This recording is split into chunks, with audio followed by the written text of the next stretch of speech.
আমার 4 বছর হয়েছে, বিয়ে হয়েছে, হ্যাঁ। তারপর কোনো সন্তান হয়নি। বলবো জয় যিশু দিদি ভাই। জয় যিশু। হ্যাঁ, হালেলুয়া। হালেলুয়া। বলো তোমার নাম?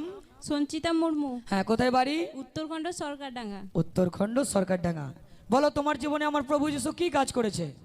আমার 4 বছর হয়েছে, বিয়ে হয়েছে, হ্যাঁ। তারপর কোনো সন্তান হয়নি। আমি আচ্ছা। এখানে দু বছর ধরে যুক্ত আছি। আচ্ছা। 2025-এ ঈশ্বরের দাস বলেছিলেন যারা যারা গর্ভবতী হতে চান তারা পেটে হাত দিন। গর্ভবতী হতে চাইছে এমন কোন মহিলা থাকলে তার পেটে হাত রাখুক।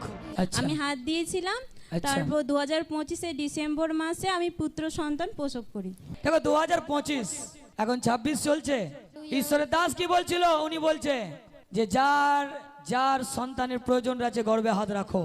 আমি একটা কথা বলবো, তোমরা টলমল খেও না। হালেলুয়া। কি বলছিল? আকাশ পাহাড় পৃথিবী টলে যাবে কিন্তু আমার বাক্য কখনো টলবে না।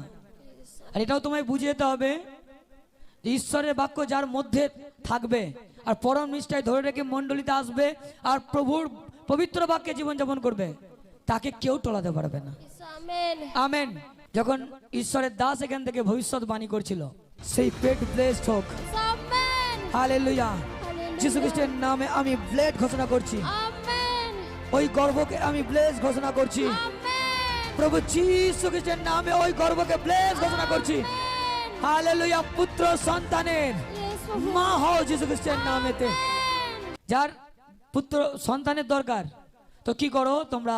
হাত রাখো গর্ভে, কারণ সেই গর্ভের ফল সেই মহান ঈশ্বর দিতে চলেছে।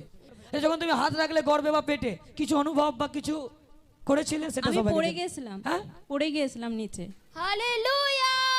তারপরে তুমি কি চেয়েছিলে প্রভুর কাছ থেকে? আমি চেয়েছিলাম ছেলে হোক বা মেয়ে হোক, ঈশ্বর আমাকে একটা সন্তান যা দিন। দেবে আমি তাই তাতেই নেব। খুশি। হ্যাঁ।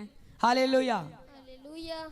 কিন্তু তোমার মনের ভেতরে কি ছিল? তুমি যদিও বা বলেছিলে যে প্রভু যা দেবে আমায় দেবে আনন্দ, হ্যাঁ। কিন্তু তুমি মনের মধ্যে কি ছিল? পুত্র। হালেলুয়া।